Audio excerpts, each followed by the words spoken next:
सास नंबरी, बहू 10 नंबरी। पूरे घर में मालती देवी का हुक्म चलता था।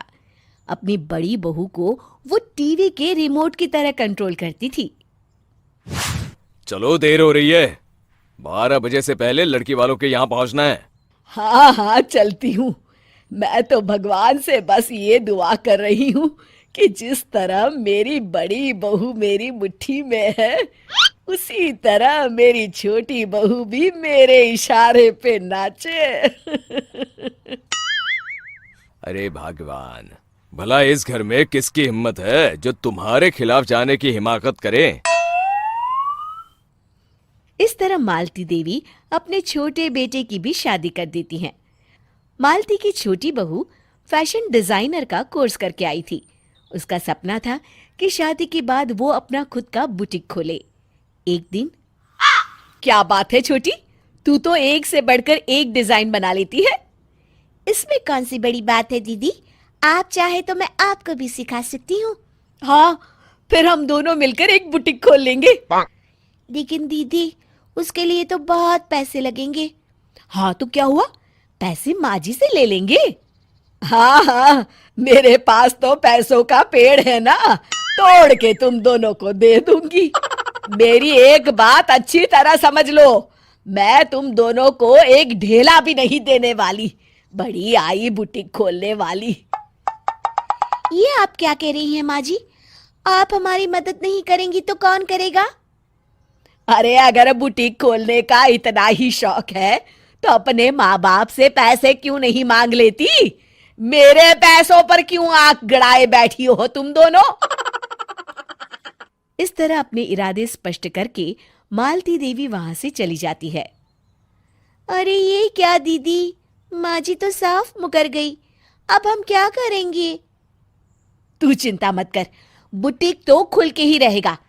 कहते हैं कि घी जब सीधी उंगली से नहीं निकलता तो उसे उंगली टेढ़ी करके निकालना चाहिए। माँ जी अपने आप को समझती क्या है? पूरी सोसाइटी जानती है कि माँ जी ने अपनी सास को घर से निकालकर उनकी दौलत पर कब्जा कर लिया है। हाँ दीदी, अब तो जैसे को तैसा करना पड़ेगा। फिर दोनों बहुएं मिलकर एक साजिश रचती हैं। एक दिन, अरे नालायक, जरा ठीक तरह से पैर दबा, बिल्कुल मजा नहीं आ रहा। खाने पीने में तो कोई कसर नहीं छोड़ती। तभी वहां बड़ी बहू हाथ में एक फॉर्म लेकर आती है। माँ जी, आपके लिए एक खुशखबरी है। सरकार सभी बुजुर्गों को हर महीने 10,000 रुपये पेंशन देने वाली है। अरे ये क्या कह रही है तू? क्या सच में मुझे हर महीने घर बैठे 10,000 रुपये मिलेंगे? हाँ माँ जी, दीदी सच कह रही है। कल टीवी न्यूज में इस बारे में बता रहे थे। बस आप ये फॉर्म पढ़ के इसे भर दीजिए और अपने दस्तखत कर दीजिए। मैं इन्हें ले जाकर जमा करवा देती हूँ। अरे नालायक, बड़ी कामचोर है तू। इस बुढ़ापे में कहाँ तुम मुझसे फार्म भरवा रही है? खुद ही भर ले, मैं दस्तखत कर देती हूँ। ठीक है माँ जी। फिर बड़ी बहू बड़ी चालाकी से फॉर्म के पन्नों के बीच प्रॉपर्टी के पेपर छिपा कर रख देती है और उन पर मालती देवी के दस्तखत करवा लेती है। कुछ दिनों के बाद मालती देवी अपने पति के साथ 2 दिनों के लिए अपने एक रिश्तेदार के यहाँ जाती है।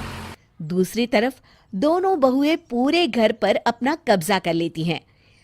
मालती देवी जब अपने रिश्तेदार के यहाँ से लौटती हैं, तब अपने कमरे में ताला लगा देख आग बबूला हो जाती है। अरे नालायको, मेरे कमरे में इतना बड़ा ताला किसने लगाया है? माँ जी, ये कमरा तो मैंने अपने बेटे रोहन को दे दिया है और आज से आप बाहर कोने में जो छोटा कमरा बना है ना, वहां रहेंगी। अच्छा, मैं उस सड़ेले कमरे में रहूंगी है? तेरी ये कहने की हिम्मत भी कैसे हुई? और मेरी इजाजत के बिना मेरा कमरा देने वाली तू होती कौन है? लगता है तू भूल गई, इस घर की मालकिन मैं हूं। तभी वहां छोटी बहू आती है।